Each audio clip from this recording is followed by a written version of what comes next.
Monsieur le ministre, merci de nous accorder ce moment, cet échange qui va vous permettre d'être présent avec nous pour cette journée de l'Ordre des pharmaciens.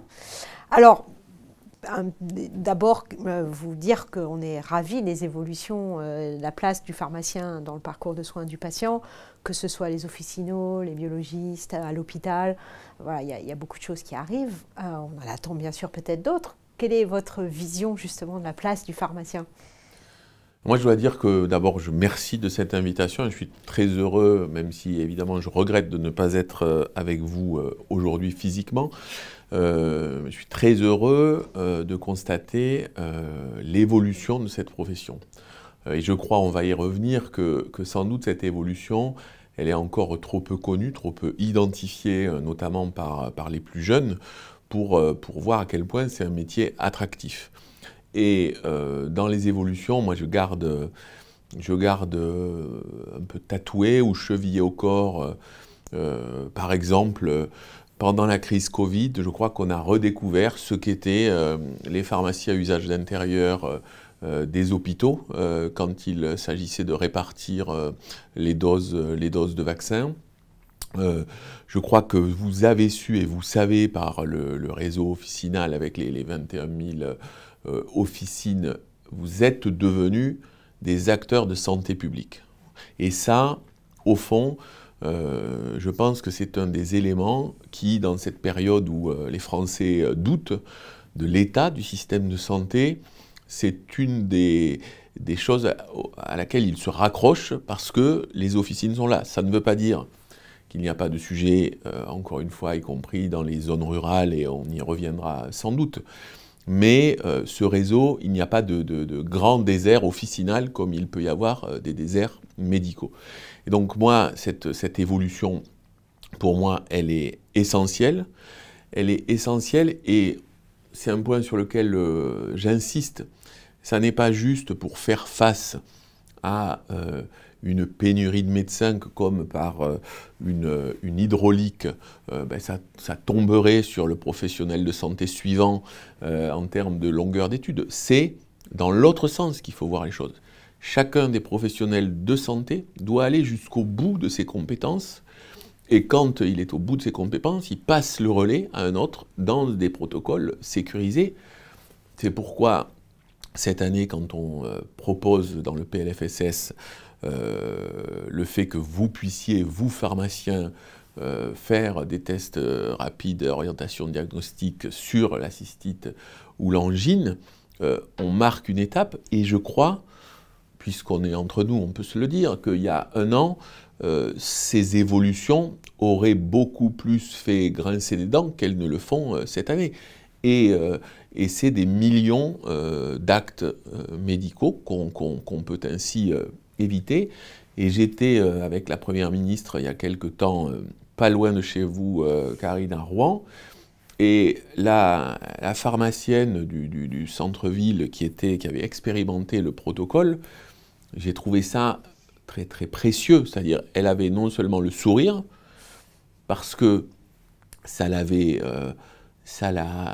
l'intéressait de faire ça, mais elle n'avait à aucun moment le sentiment qu'elle allait remplacer le médecin. Elle savait exactement où s'arrêter parce que son sujet, c'était la qualité des soins. Et j'ajoute, pour prendre cet exemple, parce que c'est un petit indice que je trouve très intéressant, c'est que on s'est retrouvé au premier étage de sa pharmacie qui était initialement consacré à tous les substituts nicotiniques ou les produits pour la diététique, et qu'elle avait transformé en espace de santé publique. C'est là qu'il faisait les bilans que je vous invite et j'invite vos confrères et consoeurs à saisir toutes les possibilités qui sont offertes aujourd'hui, parce que toutes ces possibilités qui se déploient depuis des années, elles se résument en un mot, c'est la confiance dans les professionnels de santé que vous êtes, vous les pharmaciens. Ouais, merci pour ces encouragements, j'allais dire, et cette vision. Peut-être un mot sur la biologie médicale qui souffre un petit peu justement de trouver sa place dans le parcours du soin au regard des multiples compétences qu'il pourrait apporter également. Oui, vous avez raison, Tiens, ces jours-ci, s'est tenu le congrès du reste hein, des biologistes médicaux et je crois qu'on est arrivé au bout d'un cycle dans lequel on doit reposer, on doit remettre à plat la place de la biologie médicale. Là aussi, avec quelquefois des crises, mais le Covid a été, y compris pour la population, un révélateur de la place de la biologie médicale. Quand même aujourd'hui, encore 60 à 70% des diagnostics sont posés à partir d'un acte de biologie médicale. Et donc, effectivement, cette double origine rend les discussions, les statuts, y compris la manière de constituer les équipes compliquées. Je pense que moi je suis tout à fait prêt, je l'ai dit, à rouvrir ce sujet, ce travail pour que ça reste attractif. Et là aussi, les biologistes médicaux sont des acteurs centraux de la chaîne et il faut qu'ils soient valorisés à leur juste place parce que c'est des acteurs aussi en plein de l'innovation et de la prévention. Faire aujourd'hui leur boulot sur le dépistage des IST, par exemple, est quelque chose que personne d'autre ne peut faire que. Donc oui, on va rouvrir ce chantier, je l'ai bien entendu, bien compris, parce qu'en fait, cet entre-deux était comment dirais-je, une des particularités. Il devient aujourd'hui, je pense, un obstacle à l'attractivité. Merci. Je pense que ces mots vont rassurer peut-être nos biologistes médicaux. Autre chose, vous avez évoqué dans vos mots introductifs le souci d'attractivité de la profession. C'est vrai qu'aujourd'hui, tous les métiers de la santé, mais en particulier les pharmaciens, et là aussi tous métiers confondus, souffrent de difficultés à recruter. C'est vrai que la réforme des études de pharmacie se mette enfin en place. On considère que c'est un vrai facteur d'attractivité pour la pharmacie, mais aussi peut-être pour d'autres filières. Alors, vous en avez entendu, nous, de notre côté, on essaye de faire notre part du boulot, j'allais dire, avec une feuille de route un peu ambitieuse, avec notamment tout un travail sur la démographie, la projection démographique, mais surtout une campagne métier que nous lançons aujourd'hui, parce que, vous l'avez dit, on considère et on trouve, on partage votre point de vue, que les métiers de la pharmacie ne sont pas assez connus des jeunes. Donc, on lance aujourd'hui cette campagne métier. De votre côté, est-ce qu'on peut avoir votre soutien sur la réforme, notamment des études, et faire en sorte qu'on ait encore davantage peut-être d'internes dans les métiers hôpital et biologie? Alors vous avez raison, l'attractivité c'est un sujet majeur. Je pense que la première des priorités c'est de remplir les places, si je puis dire, et c'est vrai qu'on a dans certaines facultés de pharmacie un peu le vertige par rapport au nombre de places vacantes. Je pense du coup, et je vais revenir sur la question évidemment du troisième cycle, qui est un sujet majeur, mais je pense que ce qu'on doit se dire, mais vous l'avez dit Madame la Présidente, c'est vrai dans le métier de la pharmacie comme dans tous les autres, mais vous, paradoxalement, vous avez plus à proposer. C'est que aujourd'hui, personne, aucun jeune professionnel ne part pour faire 40 ans le même métier. C'est vrai pour les jeunes médecins, c'est vrai pour les profs, c'est vrai dans le monde du travail en général. Or, la pharmacie, il y a plusieurs métiers possibles. On en a évoqué, on n'a pas évoqué l'industrie, mais on a évoqué la pharmacie hospitalière, la recherche, on a évoqué la biologie médicale, évidemment la pharmacie d'officine. Et je pense que, sans doute, on doit beaucoup plus valoriser les passerelles possibles, les deuxièmes ou les troisièmes moments de carrière qu'on peut refaire sans trop de complexité. Je pense que ce virage vers la santé publique de la pharmacie, il faut aussi le valoriser parce que c'est aussi un des éléments qui donne du sens. Ce mot, on l'applique souvent aux soignants à l'hôpital ou en libéral qui cherchent du sens. Je pense que c'est vrai aussi pour les pharmaciens, se dire que toutes ces années d'études que vous avez faites, elles sont bien au service d'un acte qui correspond à ce que vous avez appris et qui mobilise toutes vos connaissances. Donc, c'est dans ce sens que les protocoles de coopération, par exemple, autour que j'évoquais tout à l'heure, cystite, angine, les bilans qui sont aujourd'hui possibles en pharmacie, c'est aussi, en termes, si je parlais juste en termes managérial, c'est donner plus d'autonomie, plus de terrain de jeu, si vous me permettez l'expression, aux pharmaciens. Et il faut, pardon, il faut en convaincre vos jeunes confrères ou jeunes étudiants sur le fait que c'est ça la pharmacie de demain. La pharmacie de demain, je vais employer une métaphore qui peut-être va faire hurler, mais comme on est en studio, je ne serai pas bousculé. Elle est plus dans les trodes et les bilans que dans les crèmes solaires. Ça restera les deux, mais l'intérêt, je pense qu'il est quand même plutôt dans les premiers éléments. Et puis, on se parle franchement, moi je crois avoir en tête que les discussions sur le 3e cycle, elles doivent être dans leur 7e année entre le ministère et les pharmaciens, notamment avec l'ordre. Au bout, moi je ne souhaite pas qu'on fête le 8e anniversaire de discussion. Voilà, donc il faut qu'on trouve un chemin. Moi je demande simplement, et évidemment je suis sensible et j'entends, y compris la mobilisation des étudiants, je demande simplement que chacun ait en tête que chaque fois qu'on fait un mouvement sur une des professions ou sur une des filières d'études, on a des effets sur toutes les autres en quelques minutes. Hein. Donc c'est vrai que le ministère est attaché à avoir tous ces indicateurs en même temps. Mais je le dis, moi je m'engagerai très personnellement avec Sylvie Retailleau, qui est la ministre de l'Enseignement supérieur de la Recherche, qui est convaincue de cela, pour qu'on sorte ces décrets 3e cycle. On aurait pu, d'une certaine manière, si je dis les choses là aussi très directement, passer en force, justement pour se dire, et peut-être on ne l'a pas fait, parce que vous nous avez fait les alertes nécessaires, mais je pense que maintenant, il faut que les uns et les autres arrivions à trouver un point de compromis. Un point de compromis, ça ne veut pas dire compromission, ça veut dire simplement, on n'atteindra pas tous nos objectifs, mais maintenant, cette incertitude sur le 3e cycle est un facteur qui rétroagit sur l'attractivité de toutes les études de pharmacie. Là, il faut qu'on bouge. Très bien, c'est entendu. Alors, un sujet aussi de grande préoccupation que je sais nous partageons, mais surtout dont les patients souffrent, c'est les pénuries de médicaments. Alors, bon, on ne va pas revenir sur cette charte qu'on aura l'occasion de vous remettre donc, dans deux jours maintenant. Mais globalement, c'est vrai que moi, je tiens quand même à saluer ce que font les pharmaciens au quotidien pour essayer de lutter contre ces pénuries, même s'il faut remettre aussi peut-être de la régulation, notamment dans la tuyauterie, pour reprendre vos propres termes. Nous attendons donc cette feuille de route pour début décembre.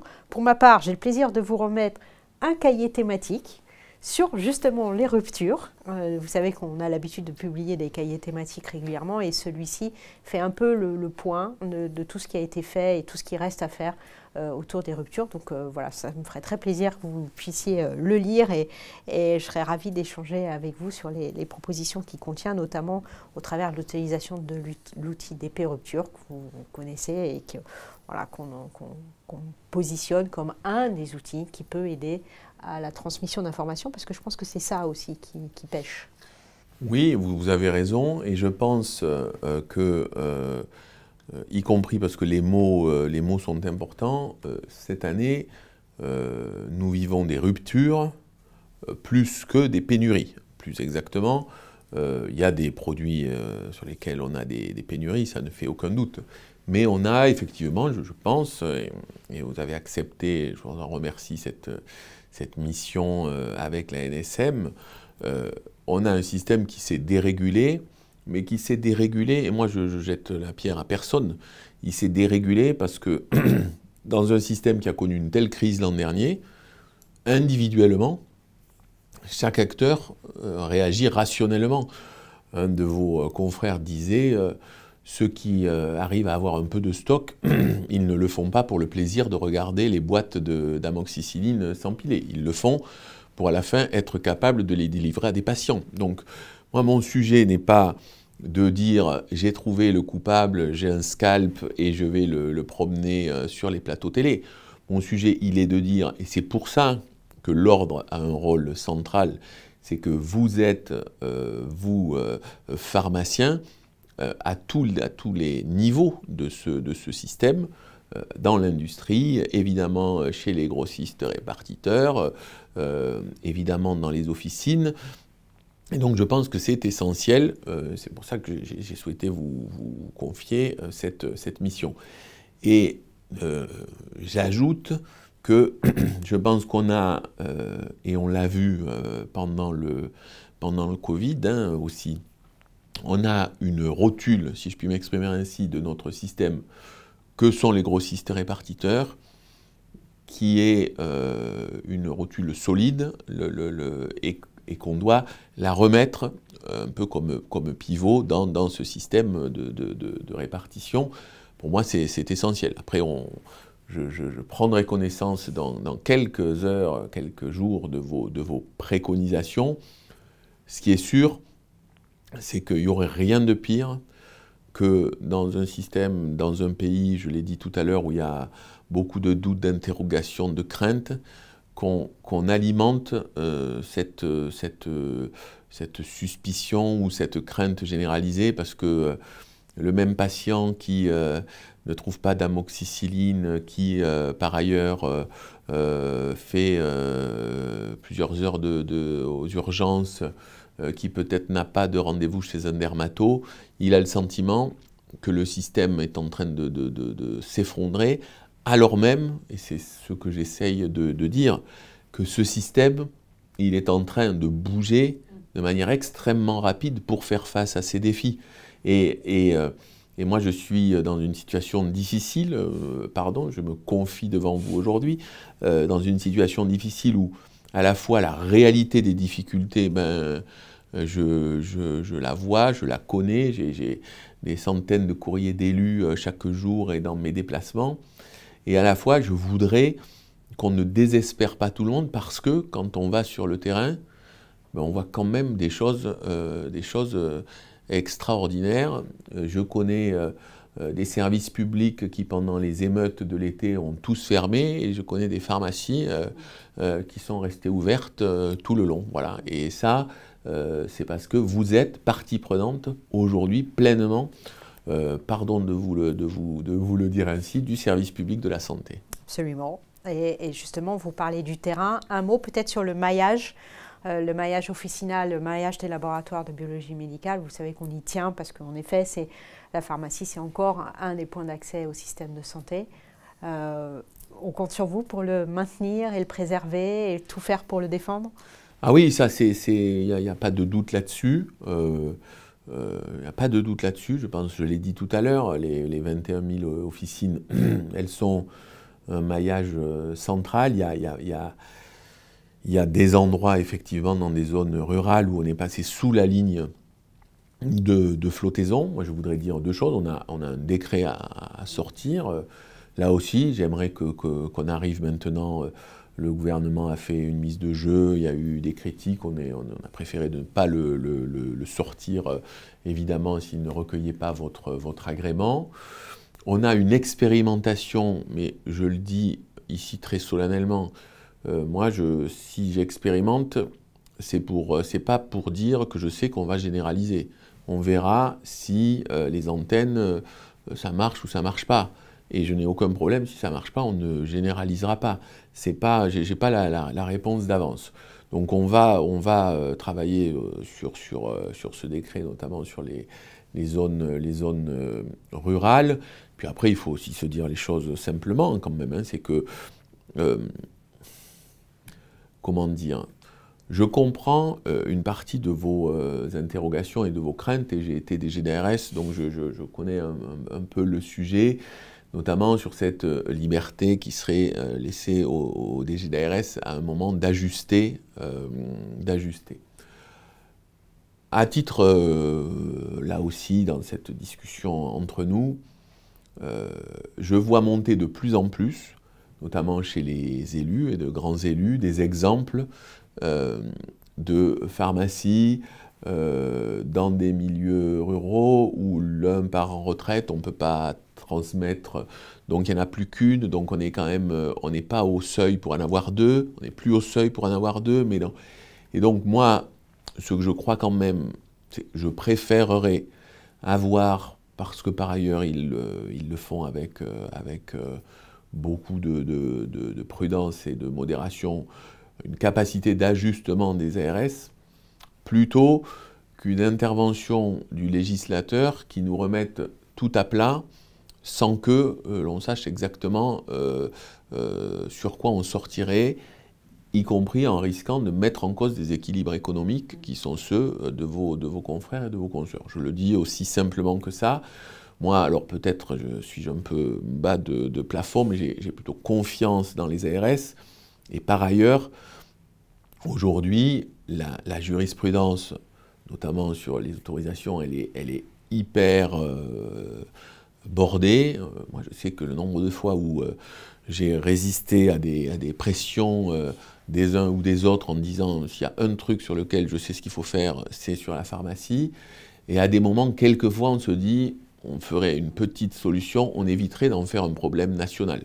Parce que là, aujourd'hui, je peux vous dire que j'ai 3 endroits en France dont tout le monde me parle comme si c'était la totalité du problème. Et à partir de 3, ça veut dire qu'on peut avoir une mobilisation qui nous échappe en partie. Voilà. Donc c'est ce travail. Et là aussi, j'aimerais qu'on ne fête pas d'anniversaire et qu'on arrive à sortir ce décret assez vite. Très bien. Alors, pour terminer, et demain, Monsieur le Ministre, avec les sujets du numérique, notamment, beaucoup de choses arrivent déjà, c'est vraiment demain, la e-prescription, la e-dispensation, mon espace santé, la place du dossier pharmaceutique dans mon espace santé, l'intelligence artificielle, mais j'espère qu'on aura l'occasion de se retrouver pour débattre de tous ces sujets. Vous êtes confiant ? Je suis confiant, je suis très confiant, je suis d'autant plus confiant que comme on part de loin, on ne va faire que progresser. Sur l'ordonnance numérique, par exemple, sans citer d'exemple européen, mais on ne peut que progresser, et je pense qu'il faut qu'on progresse maintenant. Nos amis italiens, j'en parlais avec le ministre italien de la Santé, l'autre jour, sont passés au 100% numérique. Après, il y a le sujet du dossier pharmacien. Je crois, petit 1, que le point positif, c'est que je crois, quasiment 100%, 97% des pharmacies se sont équipées de logiciels, de SI, Ségur compatibles. Ça, c'est un point essentiel. Petit 2, moi, mon sujet n'est pas d'assécher toutes les initiatives pour tout rabattre sur le DMP, mais j'ai deux points centraux.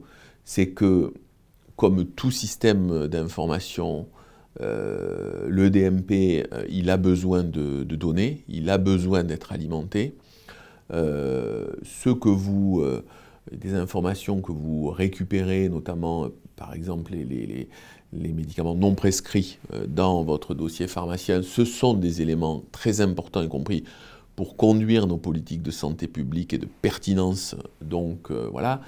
Et puis, je crois qu'il faut qu'on soit très, très attentif à tous les sujets qui sont lourds, qui sont compliqués, mais de RGPD, de conscience du patient client, de ce qui est retenu de son passage.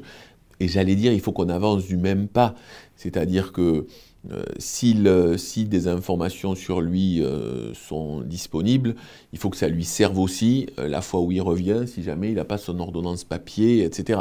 Voilà, donc moi je ne mets pas, je n'oppose pas, mais je pense que le sujet majeur, comme d'habitude, c'est l'interopérabilité et le fait que ces données, on puisse collectivement les utiliser, vous, non seulement aussi pour la vie de vos officines, la vie de l'activité commerciale de vos officines, mais aussi en termes de santé publique. Et c'est un des chantiers majeurs, je crois, même si vous ne m'avez pas posé la question, Karine, je le dis, ce seront des sujets qui vont être au cœur de la discussion conventionnelle. Et moi, je crois à l'espace conventionnel pour discuter de ces sujets, pour négocier sur ces sujets. j'adresserai au directeur général de l'UNCAM et au conseil de l'UNCAM dans les prochaines semaines une lettre de cadrage comme je l'ai fait pour les médecins, et les négociations ont repris maintenant il y a une dizaine de jours. Je souhaite que l'on puisse reprendre et qu'on soit dans un esprit, comme sur les autres sujets, où en fait chacun des acteurs ne mette pas d'abord ses lignes rouges en avant, ou ses lignes vertes, mais se disent qu'on doit trouver une solution. Encore une fois, dynamique de négociation conventionnelle, c'est une part de la démocratie sociale, et je pense qu'on a, dans la période où on est, pour le pays, on a intérêt à trouver des compromis dans la démocratie sociale.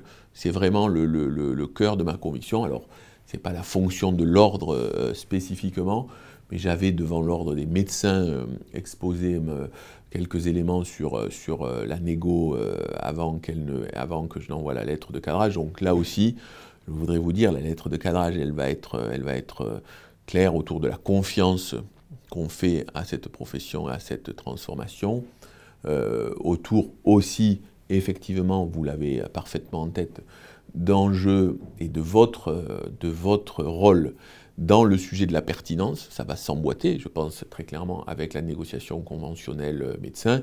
Et puis, il y a des enjeux sur des actes que vous faites et que vous ne faisiez pas il y a quelques années, qui sont devant nous.